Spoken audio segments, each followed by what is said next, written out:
Hello my lovelies, Sarah Jane Critchley here, author of A Different Joy, The Parent's Guide to Living Better with Autism, Dyslexia, ADHD and more. Sorry about my voice, I've got a bit of a cold today, but I wanted to record this film for you regardless, because I know that what I'm going to talk about today impacts hugely on lots of children with SEN.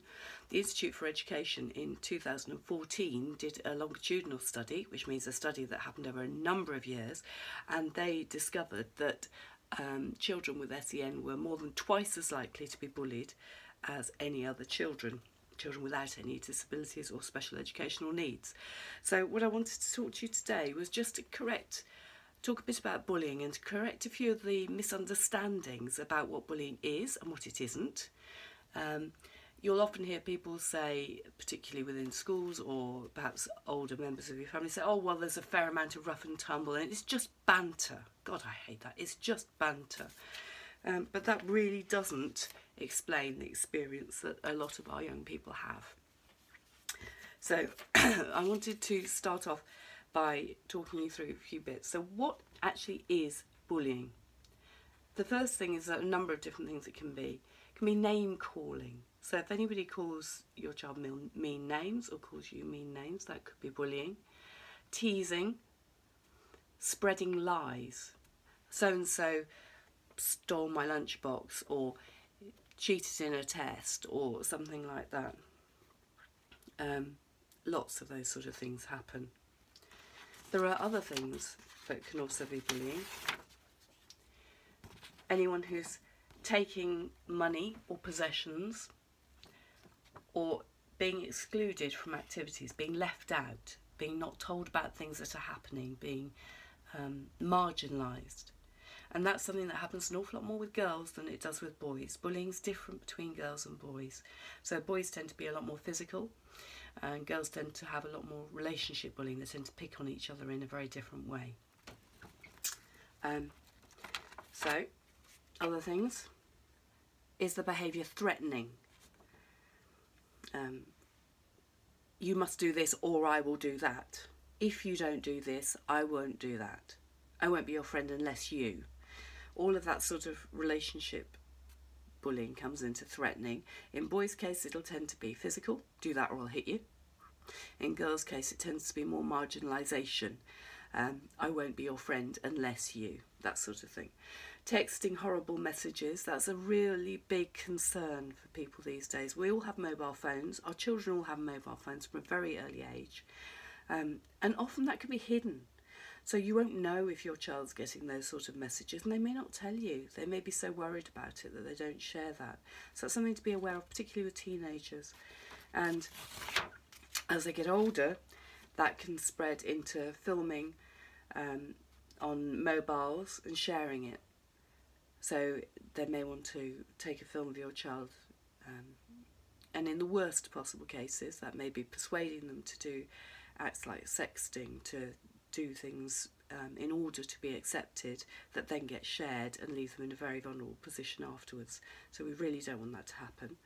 Or sending horrible messages on Facebook, Twitter, sorry, I can't even read which one that is now. Oh, sorry, Snapchat or Instagram. The social media tools that we use as adults tend to be different to the ones that children use. So you really need to know what accounts your child has and where they're active. One of the best ways that you can actually help them, if they're willing to do this, is to be their friend on those media. Now, not everyone's comfortable doing that, but just keep an eye, because it really can help. But they just might not tell you if they are being bullied. You might see that through their behaviour, you might see it because they're not eating the same, they're not sleeping the same, their behaviour changes. But it doesn't count as bullying unless it is deliberate, malicious and repeated. So all children can be both bullied and bullies themselves, but there has to be an intentionality about it in order for it to be bullying.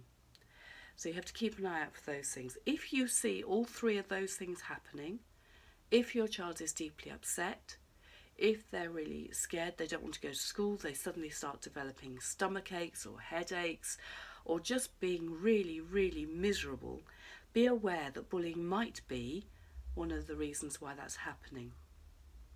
And it is incredibly prevalent at the moment. And it is the biggest single issue that young people with autism tell us about repeatedly. They say the one thing that really affects their school lives, that would make a huge difference to them, is to feel safe and not be bullied. Nobody learns when they're not safe, do they? So, what can you do? This is actually really quite important. So, first set of things, you can believe what they say. You must listen to what they're telling you. And the next thing is to act. You need to find out what it is that you can affect and to make the biggest effect as soon as possible. So act on what they say. Every school should have an anti-bullying policy. You can ask to see what it is. It should be on their website. If you can't find it on their website, ring the school office and ask. Speak to the form tutor or their teacher, the person who's responsible for them. And if you get no sensible answer and they are not acting on what you tell them, escalate it. Escalate it up their management chain, take it to the deputy head and then to the head if you need to. And if the school itself is not paying attention, write to the chair of governors. This is a very serious issue. The school has a responsibility to keep your child safe. That's their first responsibility. No child can learn if they don't feel safe. So that must happen. And the other thing to do when you're sitting down and working with a young person is to remind them that nothing ever lasts forever, that things will change, and thank God, this too shall pass. Nothing lasts forever. We had a particular example of a really nasty incident that happened, and it wasn't until that really nasty incident that happened and it was witnessed by another student at the school, it was actually outside school, and it was witnessed by somebody else who went in and told the teacher, or told a significant teacher separately to what we had said, that this was occurring. And then when we went in, the child concerned, I won't tell you which one it was, came back, was in an incredibly distressed state. So after a bit of decompression time, we've talked about decompression time in other videos, so go and have a look at that, about how to have that magic air gap. After this period of calming down had happened, we sat down and talked through what had happened, and I recorded, documented what had happened on a blow-by-blow account, and then sent that into the school straight away, and then followed it up with a phone call the following day. As a result, appropriate action was taken because it's a good school. If that doesn't happen, you then escalate up the management chain of the school, you escalate it to the chair of governors. And if necessary, you could take it to the local authority. This must happen to keep our children safe. It is really, really important. Now, from a school's point of view, there are also schemes that they can do that will help. So you can have anti-bullying ambassadors who are based in the school, who are people who children can go to and talk to. There should always be a pastoral care team. There should always be a teacher, a nominated person that your child can go to. The issue is that that person may not be somebody they actually like or that they get on with. So there should be a fallback position. There should be somebody else. And if necessary, just keep talking until somebody actually listens. Keep saying it again and again and again.